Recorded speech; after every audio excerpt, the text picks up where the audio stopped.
Epistle to be left in the earth. It is colder now. There are many stars. We are drifting north by the Great Bear.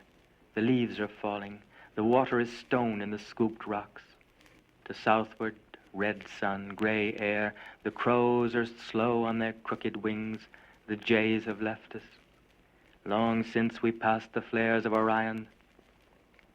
Each man believes in his heart he will die. Many have written last thoughts and last letters. None know if our deaths are now or forever. None know if this wandering earth will be found. We lie down, and the snow covers our garments. I pray you, if any open this writing, make in your mouths the words that were our names. I will tell you all we have learned. I will tell you everything. The earth is round. There are springs under the orchards. The loam cuts with a blunt knife. Beware of elms in thunder. The lights in the sky are stars. We think they do not see. We think also the trees do not know, nor the leaves or the grasses hear us. The birds, too, are ignorant. Do not listen. Do not stand at dark in the open windows. We before you have heard this. They are voices. They are not words at all, but the wind rising. Also, none among us has seen God. We have thought often the flaws of sun in the late and driving weather pointed to one tree, but it was not so. As for the nights, I warn you the nights are dangerous. The wind changes at night and the dreams come. It is very cold. There are strange stars near Arcturus. Voices are crying an unknown name in the sky. The shape of flesh and bone from Act 5. The lights come up, a painted door opens and a painted sea blue as childhood's. One by one the colored parasols appear delightful in remembered sun, and under dunes beside the beach a garden in a far-off year lifts silver apples out of reach.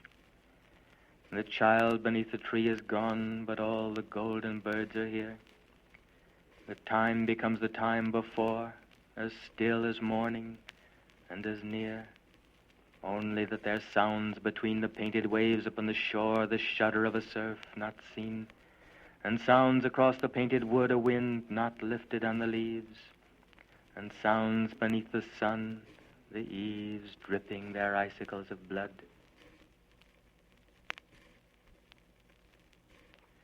Conquistador. Bernal Diaz's preface to his book. That which I have myself seen and the fighting.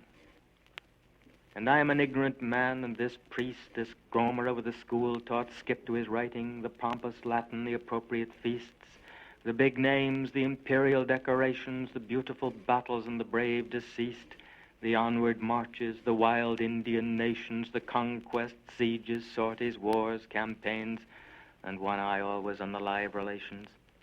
He with his famous history of New Spain. This priest is a learned man, is not ignorant, and I am poor, without gold, gainless. My land's deserts in Guatemala, my fig tree, the spike bush, my grapes, thorns, my children half-grown, sons with beards, the big one breaking the small of his back on the brothel fills, and a girl to be married, and all of them snarling at home with the Indian look in their eyes like a cat killing. And this Professor Francisco Lopez de Gomera, childless, not poor. And I am old, over 80, stupid with sleepless nights, unused to the combing of words, clean of the wool while the tale waits. And he is a youthful man, a sound one, lightened with good sleep, skilled in the pen's plating. I am an ignorant old sick man, blind with the shadow of death on my face and my hands to lead me, and he not ignorant, not sick. But I fought in those battles. These were my own deeds. These names he writes of, mouthing them out as a man would, names in Herodotus, dead and their wars to read. These were my friends, these dead my companions. I, Bernal Diaz, called del Castillo, called in the time of my first fights El Galan. I, here in the turn of the day in the feel of darkness to come now, moving my chair with the change, thinking too much these times how the doves would wheel at evening over my youth and the air's strangeness, thinking too much of my old town of Medina and the Spanish dust and the smell of the true rain. I, poor, blind in the sun, I have seen with these eyes those battles. I saw Montezuma. I saw the armies of Mexico marching, the leaning wind in their garments, the painted faces, the plumes blown in the light air. I saw that city. I walked at night on those stones. In the shadowy rooms I have heard the chink of my heel and the bats twittering. I, poor as I am, I was young in that country. These words were my life. These letters written cold on the page with the split ink and the shunt of the stubborn thumb. These marks at my fingers, these are the shape of my own life. And I hunted the unknown birds in the west with their beautiful wings. The too late born. We too, descending once again the hills of our own land, we too have heard far off, Casacora long Alain, the horn of Roland in the passages of Spain, the first, the second blast, the failing third, and with the third turned back and climbed once more the steep road southward, and heard faint the sound of swords, of horses, the disastrous war, and crossed the dark defile at last, and found at Roncevaux, up on the darkening plain, the dead against the dead, and on the silent ground, the silent slain. The flesh that once sang from Act 5.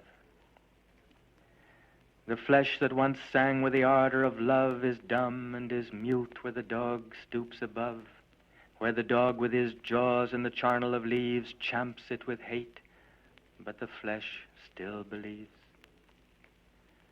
The bone that once danced in the intricate round of loving and giving is still and is bound. The spider that stings and the spider that weaves wind it with fear, but the bone still believes. The flesh and the bone that danced and that sang, fear with its web and hate with its fang, bind them in silence and grind them and grieve, but the flesh and the bone still believe, still believe.